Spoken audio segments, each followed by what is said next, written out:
Good evening, ladies and gentlemen. Welcome to the Wall of Power Radio Hour. I'm your host, Paul Metza. We have a returning guest, a man that I have nothing but the utmost respect for. Charles Pierce is an author and is probably one of the most astute political bloggers on the scene. He blogs for Esquire.com, and he's kind of a Twitter magician as well. Also a sports nut, and he survived 4 years of college in Wisconsin at Marquette University. He's like everybody else in politics, has a lot of stuff to cover. So, Charlie, thanks for taking time out today. Paul, it's great to be back. How's everything in the mighty land of 10,000 lakes? Well, we are today. It's going to be about 65 degrees. The sun is out, and it's what summer, fall, and spring is why we stay in Minnesota. Absolutely. Yeah. Because winter is not the reason. Winter is hell. Charlie, there's been so much going on since we last spoke, but I want to talk about a story that really got thrown under the bus. There wasn't much about it, although it caught my eye, and that was the death of Meadowlark Lemon. Yeah, I did not, to be perfectly honest with you, I didn't know he was still alive. Yeah. I mean, I hate to say that, but, he's fallen. I mean, he fell out of the, out of the spotlight when the Globies, sort of got overtaken by the fact that, like everybody in the NBA, does more amazing stuff than the Globies ever did. And so there was no real call for it. But, I mean, he was he was an icon of, I'm sure, my youth and yours. Oh, absolutely. For those you that don't know, Meadowlark Lemon was one of the key players for years and years and years on the Harlem Globetrotters. I got to see him as a kid in Duluth, Minnesota at the arena. And I swear to God, when I think back on it, it kind of sparked my love of swing and jazz because, they used Sweet Georgia Brown as their theme song. That's right. And I don't know whose arrangement it was, but it was terrific. I mean, I was 30 before I realized that song had lyrics. It's a great tune. And, but I remember, they used to, and you remember, back on Saturdays and Sundays, they used to play those Globetrotter games on television. Sure, and they'd play Sweet Georgia Brown. They'd do what they called the circle, which was, the hidden ball tricks and stuff at midcourt before the game actually started. It was, and what was it? Was it the Washington Generals? The Washington Generals with Red Klotz. Red Klotz was the captain of the Washington Generals. What an insufferable team to be on, but hopefully they made their money. So, and I'm sure they never threw a game. Absolutely not. So now they fell for the confetti in the bucket like 900 games in a row, but I'm sure they never threw it. I forgot that. Yeah, the confetti in the bucket. God, it was a lot of fun though. Clean American fun. Yeah, I mean, there's some racial aspects to Abe Saperstein and stuff that are very unpleasant in retrospect. But right. When you were a kid to watch these guys, and I go back far enough to before Marcus Haynes left the Globies to start the Harlem Magicians. I remember seeing Marcus Haynes with the Globetrotters, and then going out in my driveway and trying to do that stuff, and I'd wind up like abrasion from ankle to hip. Oh yeah. I'm gonna dribble. I'm gonna slide and not lose my dribble. No, I'm gonna lose all the skin off the outside of my left leg. Lot of fun, man. Growing up, must be like learning to play the guitar before you have the calluses. Well, yeah, especially when you start in the garage, learning your moves in front of a full-length mirror. Hey, even Springsteen cops to that, for God's sakes. Oh, I know. I don't know any rock and roller who didn't. Pete Townsend always says that his band or the Who were the mirror. Because they saw themselves in the kids in front of the stage, and the kids saw themselves in the band. Yeah, this was back in the pre-rock opera days. But I don't imagine there's anybody who didn't comb their hair in 1,000 ways, as Rod said. Well, and two, our mutual friend Gary Popovich, the golfer, and after the last time and that's how I met Charlie Pierce. For those of you out there in the Wall Power Radio land, was through our mutual friend. Gary Popovich. My college roommate. Yeah, and he said you drove him nuts playing the Who on 11. Oh yeah, because our third roommate was sleeping off a Saturday night with his headphones on, or a Friday night, and for some reason he had the radio tuned to the local FM station, and Quadrophenia came out that day. Wow. And he had heard the song on the radio. He heard Love Reign O'er Me on the radio, and he told me. And I ran down to the Great Radio Doctors, which isn't there anymore, the record store in downtown Milwaukee at I think it was 3rd and Wells. And I bought a copy of Quadrophenia out of the box. They hadn't even opened the boxes yet. But I knew a kid who worked there, so he took the box cutter and opened it. And I think I may have bought the first copy in Milwaukee. Wow. And I went home, and yes, I did, in fact, play it about 9 days in a row. Well, when you... I almost end Whistle Popovich into an early grave. Well, and we're Facebook buddies. He's always, he golfs all over the country, but I'm not sure if he's that good of a golfer. I think he's just in it for the clothes.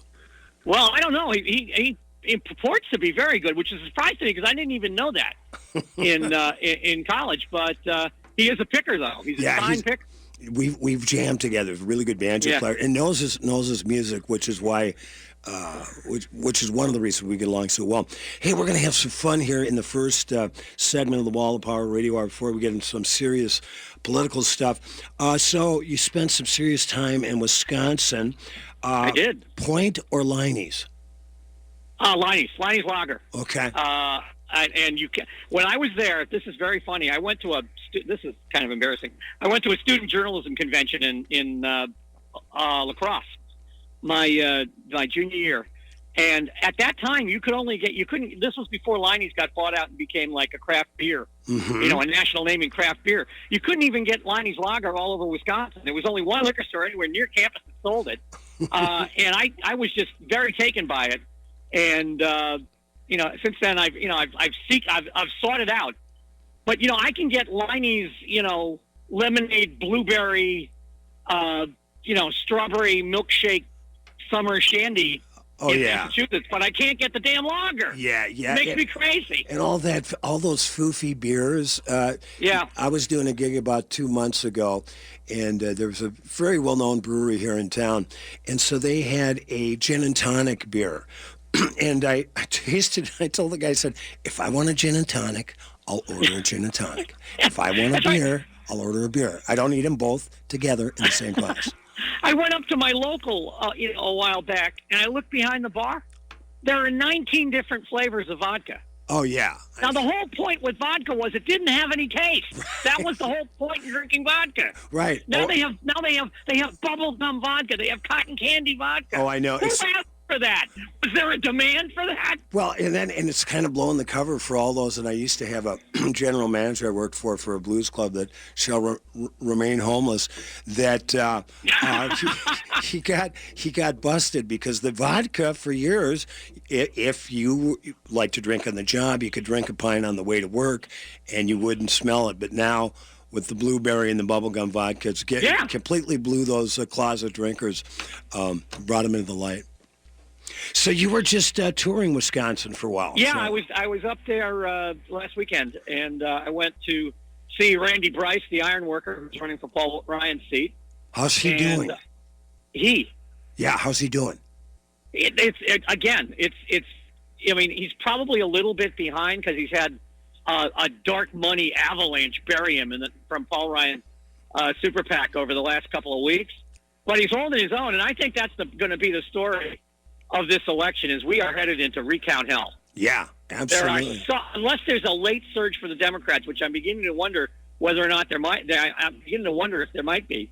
We are going to see razor close races with a lot on the line all over the country. Well, when I started following you a couple years ago, Charles, you referred and still do to Paul Ryan as the zombie-eyed granny starver from the state of Wisconsin, which is also a Koch brothers subsidiary.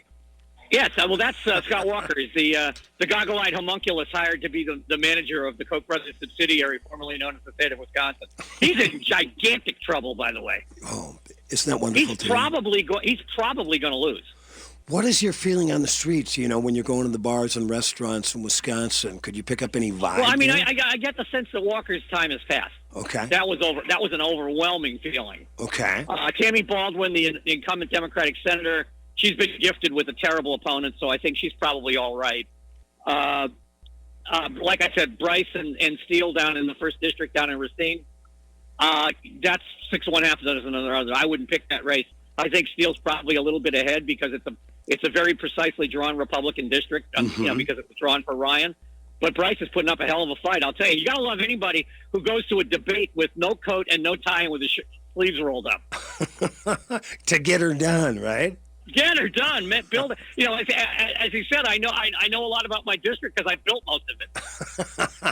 Yeah, love that guy. We've got Charles Pierce on the Wall of Power Radio Hour for the whole show tonight. We've got a lot to get to, so stay tuned, and we'll be back with Charlie after a little music in the break. Let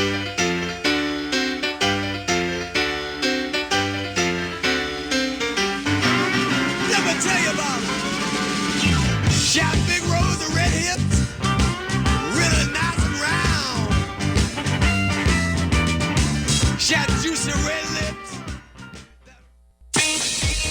The #1 source of the Twin Cities gay scene is all digital. Follow Twin Cities Gay Scene on Facebook and Twitter. Sign up for the Scene Shot email blast for weekly updates and chances to win great prizes. No app is needed to view the bi-weekly web editions of Scene. It's GLBTQ media for the mobile generation. Find it all at TwinCitiesGayScene.com. That's TwinCitiesGayScene.com.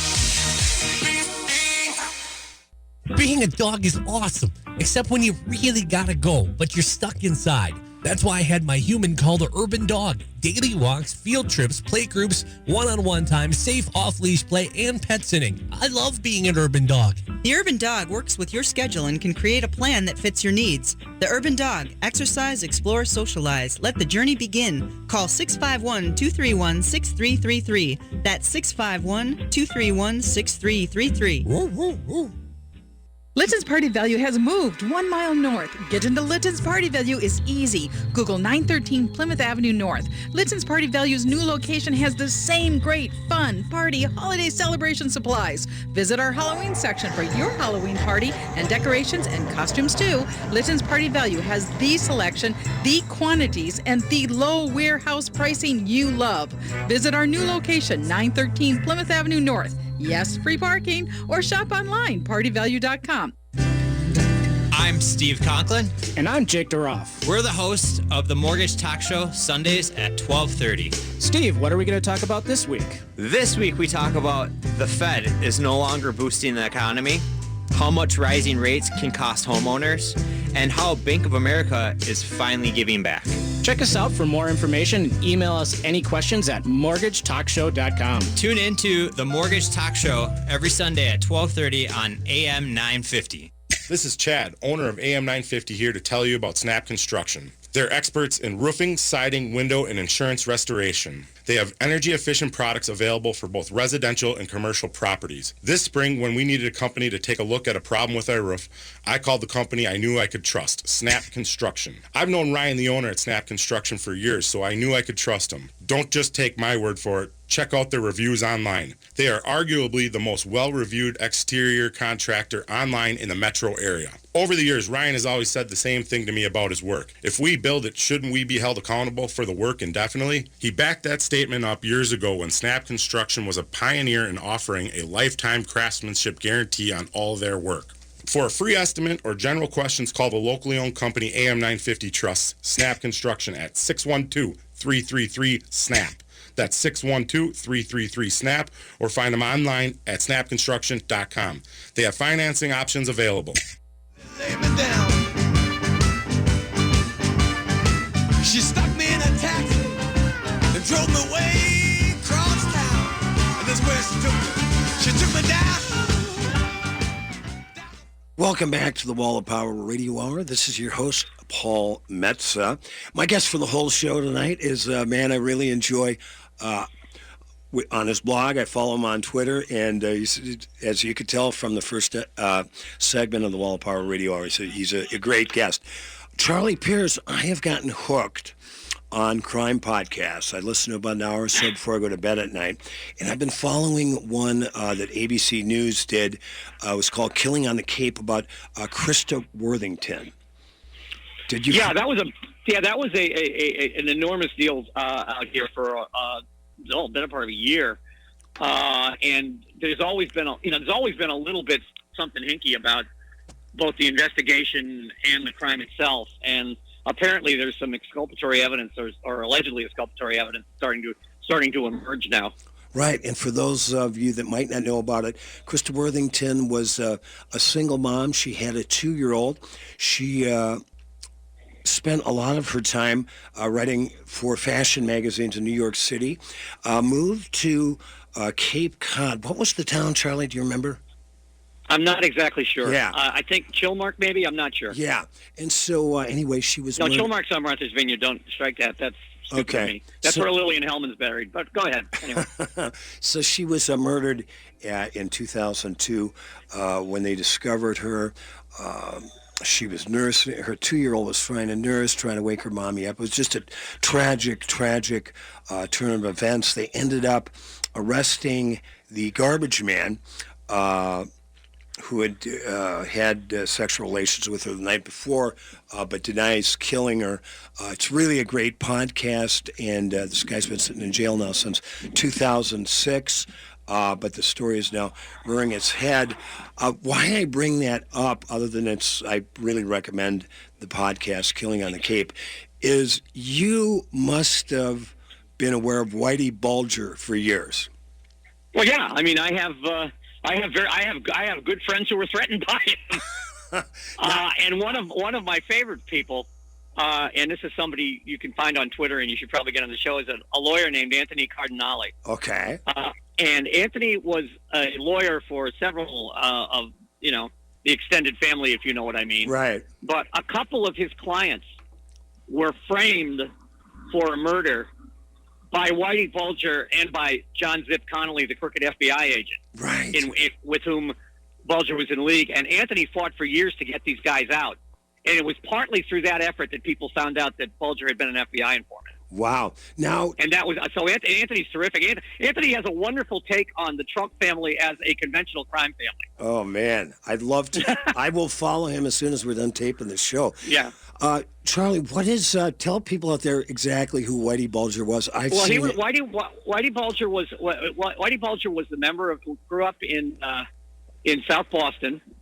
His brother William Bulger was the president of the state senate for years and years, and was a straight arrow as near as anybody could tell. But Whitey was, he is by any measure a serial killer. Wow. He was a member of something called the Winter Hill Mob, which was an Irish mob, kind of like not entirely different from the Westies in New York. And at one point, he and a guy he grew up with, an FBI agent named John Connolly, worked out a deal whereby Whitey would help them bring down the Italian mob in Boston under a guy named Gennaro Angiulo. At which point, Whitey would pretty much get away with anything he wanted. Wow! Because Connolly would cover for him, and that includes, upwards to 13 murders. Wow! And including one time, Whitey was trying to get out of the country. Now, I'm a little dim on this, and he had an incredible $100,000 in a suitcase, and he got stopped at the security line at Logan Airport. And he had gotten tipped that there was a warrant out for him, so he threw the money up in the air and then took it on the arches, and was eventually run to earth in Santa Barbara after 16 years or something, and he now sits in a federal prison.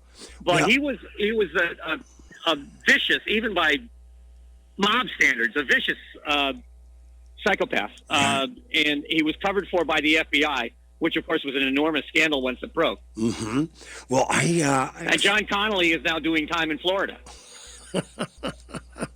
The crazy web that gets woven. What did you see? I forget the name of the movie. Did you see the movie where Johnny Depp plays Whitey Bulger? Black Mass, yeah. That was written based on a book written by a couple of friends of mine from Boston Globe, Dick Lear and Jerry McManus. I thought. Yeah, I did. I thought both Depp and Cumberbatch were both very, very good. Yeah, I thought, and they didn't tie themselves knots over the accent. Yeah, which a lot of people do when they try to do people from Massachusetts. Well, then you name dropped something I want to ask about. You said Worcester. Now, why is there an R in that? Worcester, because the Brits. I blame the Brits. Okay. It's Worcester. That's the home of that is my birthplace. Oh, And really? Oh yeah, I grew up in Worcester. Yeah. Oh, cool. My grandfather was a cop. My father worked as a teacher and administrator in the Worcester Public Schools for 35 years. Wow. You know, it's you bring up a point that's always kind of bugged me. Actors can do a New York accent a lot easier than they can do a Boston accent. Yeah, everybody overcompensates. Yeah. And the older people try to do Jack Kennedy, which was a very unusual one. Right. But I can remember Andrew Stevens trying to be Michael Ruzioni when the very first movie about the 1980 hockey team. Yeah. It was just awful. The Deported was pretty bad too, but Nicholson can put pretty much anything over. Right. So Absolutely. I didn't get that bugged by it. But I thought they did. I thought Depp and Cumberbatch both did very well, and I think Cumberbatch is just a terrific actor. Yeah. I love both of them. And Depp is Depp. I mean, Depp, drowns himself in a character until you don't recognize who he is. Yeah, exactly. No, and those contacts he had for the eyes were just amazing. Yeah. Another Massachusetts icon I'm a huge fan of, Elizabeth Warren. Tell us. Oh, well, I saw you'll you. be glad to hear that. Yeah. Well, I actually I played at the Humphrey Mondale dinner, the annual DFL fundraiser a few years ago. Oh. She was the keynote speaker, so we hung out backstage. And you know this because you know Senator Warren, that when you're hanging out with her, you might as well be with think you're with your sixth grade librarian. And then when she goes out on the stump, she blows the roof off the place. Yeah. She's that's a great. I got to know her prior to her ever being a politician when I was doing stories about the economic crisis in 2008, and she was the go-to person, obviously, for bankruptcy law. Right. And she was over at Harvard, and she was a very big fan of a sports show I do on NPR called Only a Game, and we talked about that, and then we named the Boston Globe magazine names a Bostonian of the Year, and we named her our Bostonian of the Year in 2009, I think, before she had ever run for anything. And I mean, she's enormously charming. She's extremely smart. Oh man! And as you say, and she's learned faster on the fly as a politician than anybody I've ever seen. Right. I mean, she started out. She wasn't a very good candidate when she started out against Scott Brown. Mm-hmm. And by the end of the campaign, she was feeding his fingers to the Wolverine. I mean, it was amazing. And now with this incredible nonsense about this DNA test, but anybody who sat, like you said, has sat in a room with her and then sat in the audience with her it's a remarkable experience. Oh yeah. Well, and we've only got about 30 seconds left here. I saw you on Chris Hayes talking about the DNA test. What do you think? Do you think she'd have a chance running for president? I make no predictions about 2020. She's going to win Yeah. re-election in November by about 30 points. So I'm not worried. I'm not, that this won't have anything to do with that one way or the other. In 2020, I think there's so many variables. We could be at war with Iran. I suspect we're going to be in the middle of a whopping big recession, which everybody will blame everybody else for. So the dynamic in 2020 is so weird at this point that I don't even want to make a prediction. I think it'll be a free-for-all on the Democratic side. I think you'll see 8 or 9 or 10 candidates. I don't know if there will be somebody who challenges the president. I hope there is. Kasich's making noise, but I don't know that, I think he had his crack at the guy. Yeah. So I honestly don't know on 2020. I think everybody's got as good a chance as everybody else at this point because nobody knows what the facts on the ground in that election are going to be. Right. We've got Charles Pearson, great liberal blogger, cool cat from Massachusetts, also an author and a sports nut. We're going to have him on for the whole show, and we'll be back after these messages.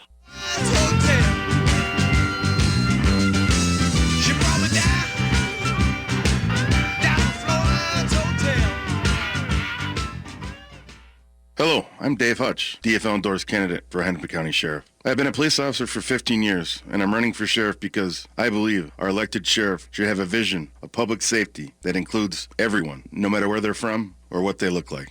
I believe in transparency, responsiveness, and open communication. As sheriff, I will rethink how the sheriff's office interacts with ICE. I'll require crisis intervention and de-escalation training for all Hennepin County deputies. I will make it a priority to protect everyone of Hennepin County, including our immigrant communities and our Native community.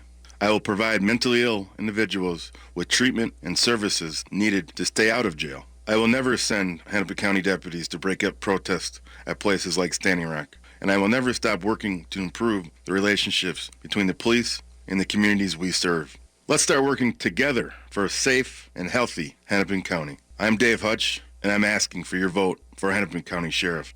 Paid and prepared by Hutch for Sheriff Volunteer Committee. I'm Connie Buer, co-host of Awakened Living Infusion radio show. Join Michelle Kitzmiller and I as we focus on all aspects of health, wellness, spirituality, and growth from a mind, body, spirit, emotion perspective.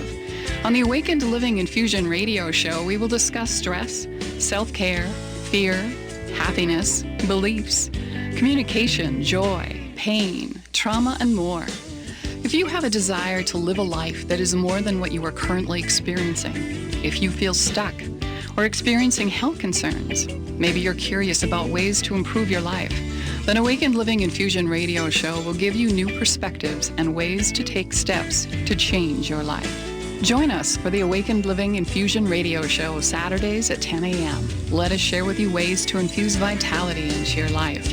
For more information, visit us at awakenedlivinginfusion.com.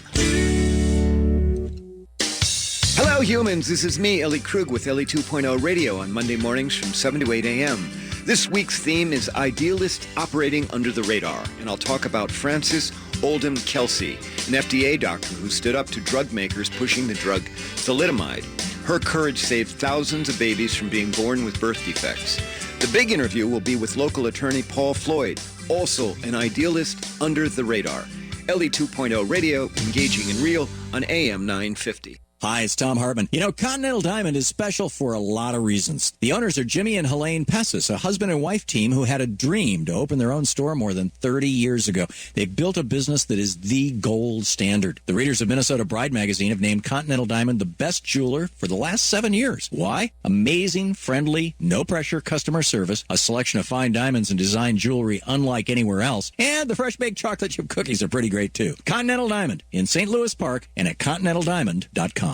With your AM 950 weather, this is Eric Nelson. Tonight, expect rain before 1 a.m. with a low around 43. Sunday will be mostly cloudy with a high of 54 and a low around 35. Monday will be partly sunny with a high near 59 and a low around 43. EatLocalMinnesota.com's restaurant of the week is Cafe Latte. Cafe Latte is a gourmet cafeteria with an ever-changing selection of award-winning salads, sandwiches, and soup. Plus, their bakery specializes in fresh breads and desserts. Check them out at the intersection of Victoria and Grand in St. Paul.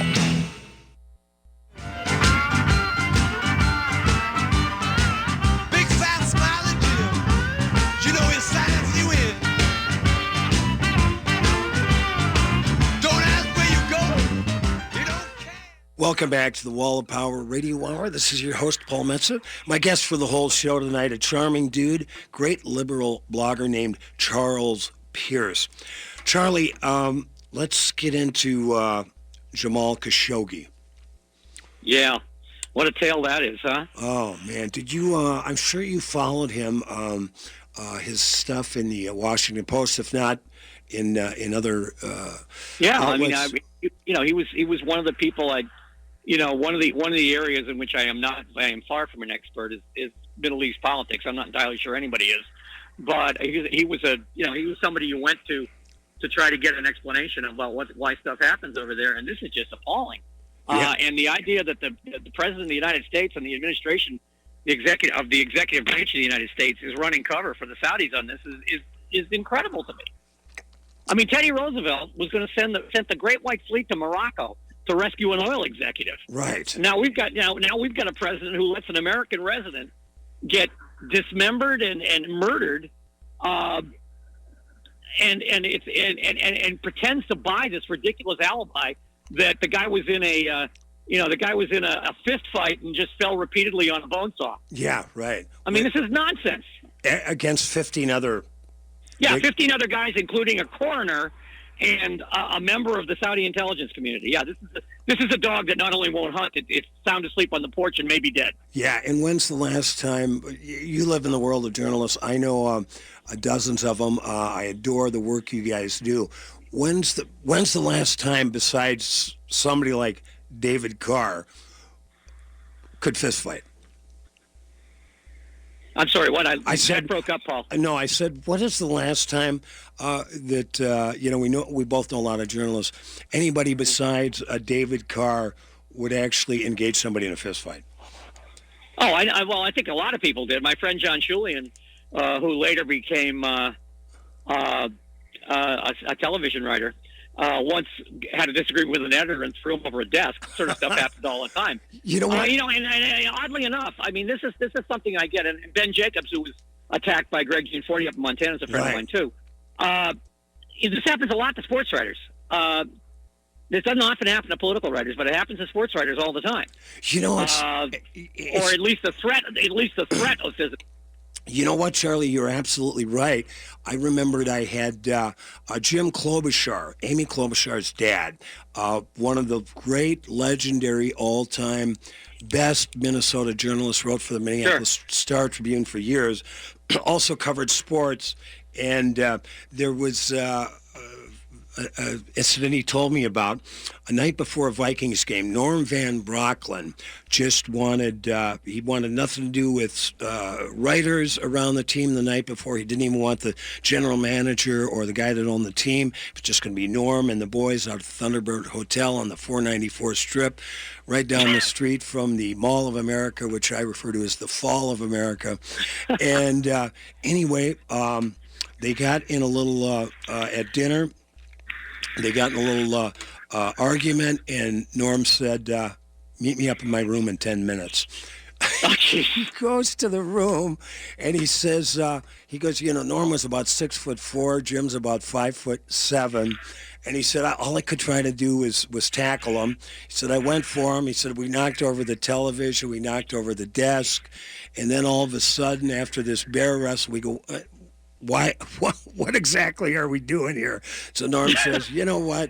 He said, meet me downstairs at 7 for breakfast. So they met down in the restaurant at 7 o'clock. And, of course, Norm brought a six-pack. Before the game. The day of the game. Yeah. So I guess there is a precedent for that. But to get back a little bit more about the gravity of the killing of Jamal Khashoggi, and don't you think it gets right down to the money that Trump and Kushner have from the Saudis? Oh, I don't think there's any question about that. And I think, people kind of laughed at the people suing Trump over violating the emoluments clause in the Constitution. Right.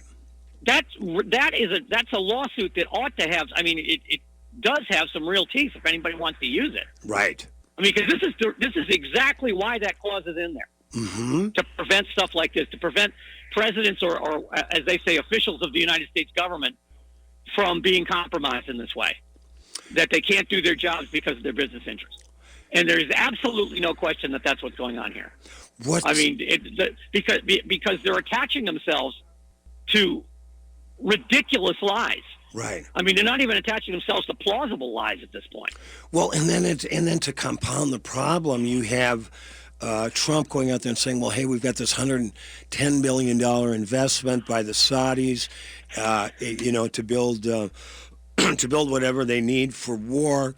And it's going to create, first it was, 100,000 jobs, then 200, now it's a million jobs. I think now it's 11 billion jobs. Yeah, right. And I just read somewhere the other day that there's only, with the defense industry in America, there's only 335,000 jobs as there is, and they're building a lot of hardware. I live out here in the high tech corridor of the United States, the biggest high tech economies outside of Silicon Valley, and all defense contracts, and there aren't 25,000 people working in that industry. Right.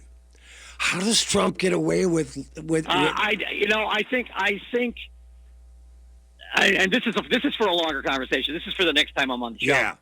I think my industry has been so deadened over the past 20 years by bean counters destroying it, and by cowardly executives who insist on some sort of phony objectivity, that my profession is now almost incapable at its upper echelon to call a lie a lie. I mean, the New York Times is tying itself in knots over whether or not to call this guy a liar. Right. The guy's a liar. Right. The guy will say anything. Right. Absolutely. But the New York Times is the first mouthpiece that will go out there to interview a Trump voter to see what he thinks about the killing. Right. I mean, that's the same as the expeditionary force that goes to the diner in Ohio, and what these people think. Right. How about all the people that voted for Hillary Clinton and got cheated? Yeah. How about all the people who voted for Hillary Clinton in Montana or Kansas or Nebraska? Right. Let's talk to them. They can't be feeling real good right now. Why does the New York Times do that? They used to be one.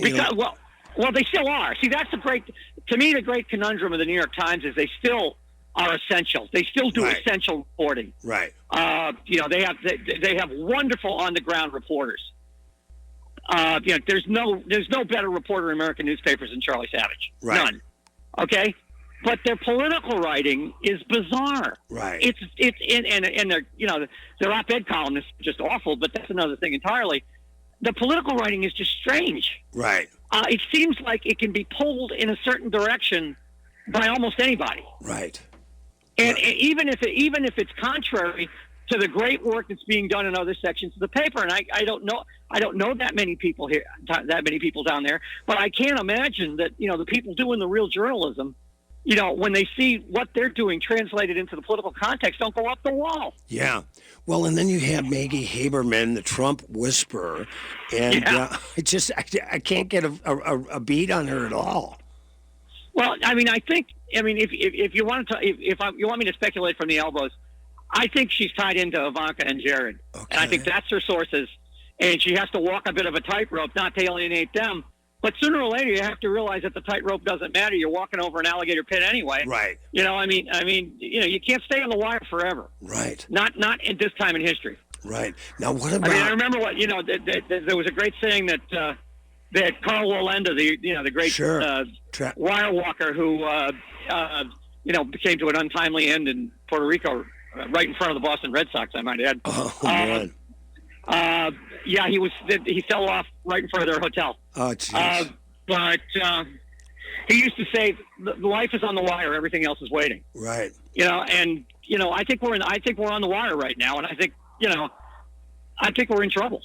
Now you just posted something on your. What is your? Tell the people out there your Twitter handle because. Oh, it's at Charles P. Pierce. And C, P, and P are all capitalized. Great. One word. You just had some great words to say about was it the owner of the Washington Post? Who came out against that really strong rebuttal to the. Oh no! It's the editor Marty Barron, who's my old editor at the Boston Globe, who was played by Liev Schreiber in the movie Spotlight. Oh, cool! So. Yeah. He's the best editor. He's the best newspaper editor in the country, and one of the best in the last 50 years. He is not. He's quiet. He's in his own way unassuming, but he is not somebody you mess with. Right. Because he will put people. This guy wasn't afraid of the Pope. Okay. Right. This guy wasn't afraid of the Roman Catholic Church in Boston. Right. Donald Trump's not going to scare him. Right. And now he's got skin in the game. So now they're covering for the murder of one of his people. Right. They have really messed with the wrong executive editor. That was when I read it, what you wrote the other day. Now hearing it straight from your mouth, it gives me hope because there's, it's just, it's number one, you have the decimation of all the newspapers and other, alternative weekly outlets and all the rest where we used to get the real truth from. And then when we do get the truth, then it's fighting against this avalanche, this myth of fake news, fake media. Right. No, it's a tough time to be in my business, but there's never been a more important time to do what I do, try to do what I do well. Because there isn't much left. No. Well, God bless journalists like you, Charlie. And I think when you look at the people I really admire are the people who still work for local newspapers. Yeah. Who are trying to get the stick. This guy Eric, I don't know if you know this guy Eric Iyer. He won a Pulitzer Prize.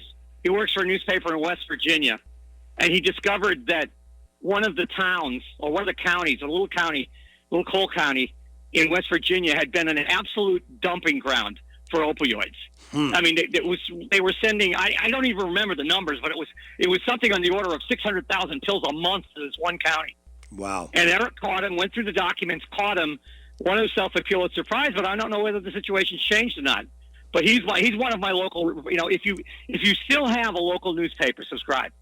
Oh, don't let local news die, because that's where, first of all, it's the farm team for all the big newspapers, and second of all, it's where it's the people who are closest to the ground. Yeah, absolutely. My guest, Charlie Pierce, always entertaining to talk to. We've got one more segment with him. We're going to go out with Jay Giles, Floyd's Hotel, and we're going to talk a little Jay Giles, man, and Boston rock and roll when we come back.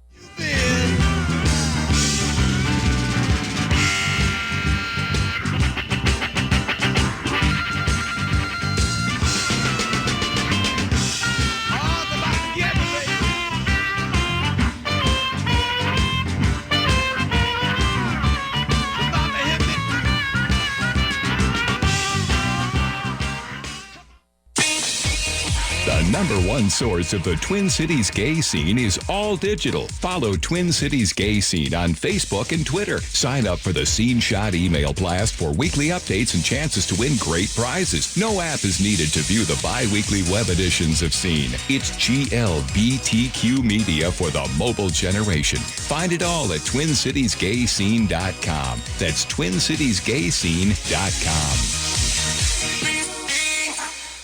Hey, Oli, how's that bumper crop of soybeans working out? Oh, cripes, not well, Sven. If only I had a patch of reefer to get by on. Well, did you catch that Grassroots Party commercial quoting from our state constitution? Get this. Any person may sell or peddle the products of the farmer garden occupied and cultivated by him without obtaining a license therefor. Oh, what does that mean? Means you really should have planted some cannabis. You see, under the Controlled Substances Law, what's actually illegal is being in possession without a license. But if you're selling what you've cultivated, the Constitution says you don't need any license. Does the governor know about this? He sure will. If we vote Chris Wright and Duda Schwartzbacher in the governor's race. They've got Noah Johnson for Attorney General, too. Boy, cannabis makes you cough, but politics makes you gag. This year, I'm gonna vote right for governor. Paid for by the Grassroots Legalized Cannabis Party. Enjoy a delicious home-cooked breakfast or lunch away from the kitchen at Milda's Cafe, now open 7 days a week. Milda's Cafe has been cooking up family favorites since 1964. Grab a coffee and sit down for a delicious Philly scramble, house-made rolls, or Denver omelet. Stop in for lunch where you'll find authentic Finnish pasties every Monday, Wednesday, and Friday. Open weekdays 6 to 3, weekends 8 to 2. Milda's Cafe on Glenwood Avenue, 4 blocks east of Penn. This is New Beginnings, hosted by award-winning broadcaster and speaker Freddie Bell. Freddie, this generation of the baby boomers, people are living longer, so the baby boomers are taking care of elderly parents. Let's talk about your health, and specifically, let's talk about Medicare.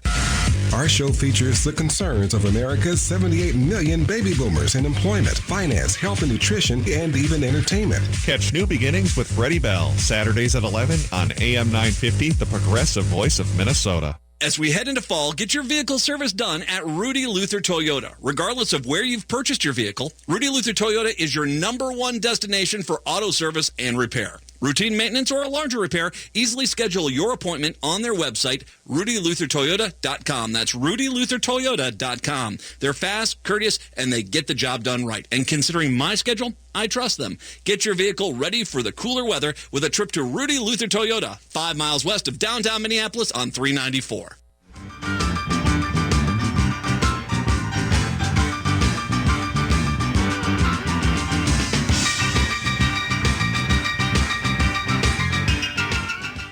Welcome back to the Wall of Power Radio Hour. This is your host, Paul Metza. That intro song that we ended the last segment with is Floyd's Hotel, one of the favorite Jay Giles tunes by my guest, Massachusetts madman Charlie Pierce. Tell us about your love of Jay Giles.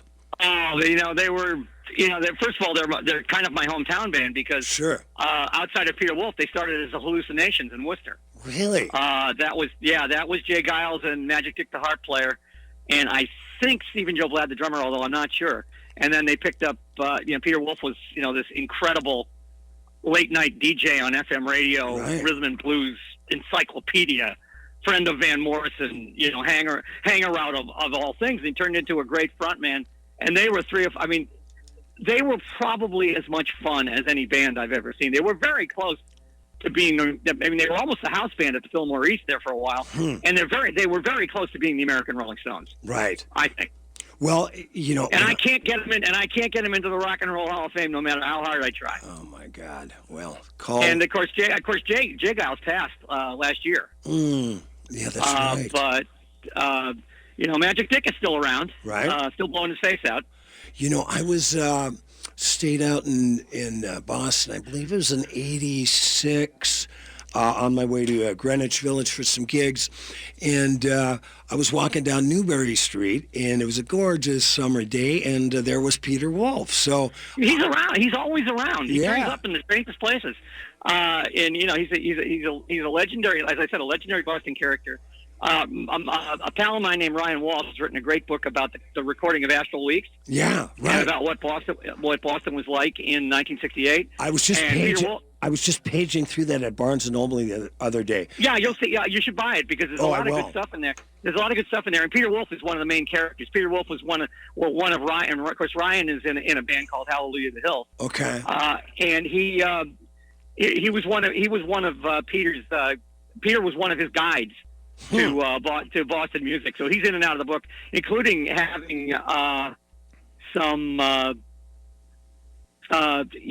tapes of what was then called the Van Morrison Explosion, which was the first band he worked with on Astral Weeks before going to New York and recording it. So yeah, I could recommend that book for Christmas highly. Well, and you got to hook me up with that cat because I've been I read a lot of reviews that came out.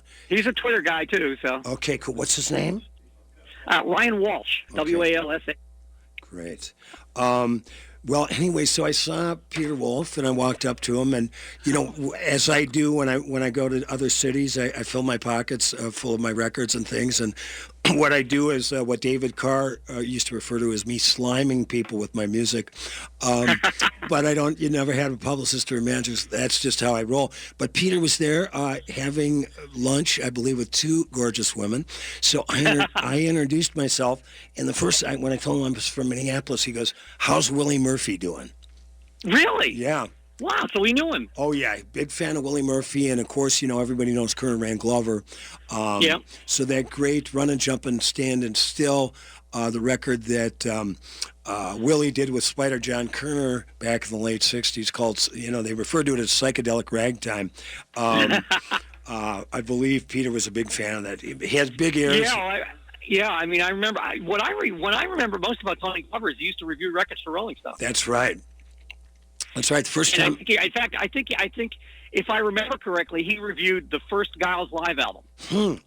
I would believe that. And he also, when Patti Smith and the Doors both made their Minneapolis debuts at the old Guthrie Theater, Tony played harp for both of those acts. Yeah. Wow. The first time I met, I was as familiar with Tony Glover as you were through Rolling Stone.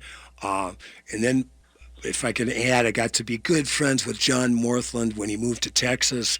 Right. We used to be pen pals. He'd always show up when I played. Loved the guy. But the first time I met Tony Glover, I'd heard him play because I moved to town in '78.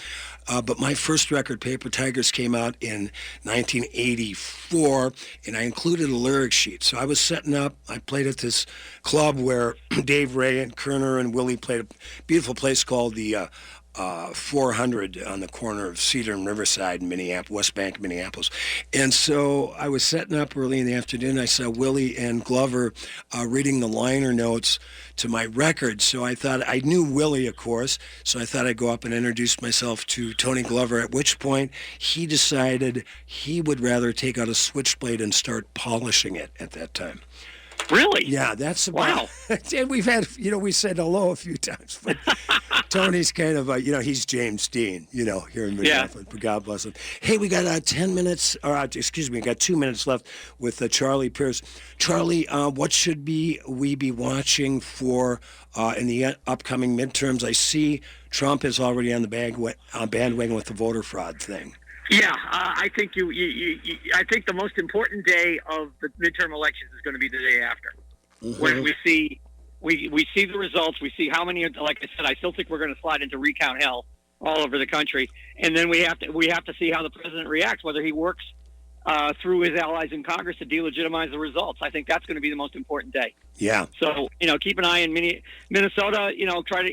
Try to keep the Democrat in Al Franken's seat. And yeah. I don't know what the governor's race is there's like. It's close. It's closer than we'd like it to be.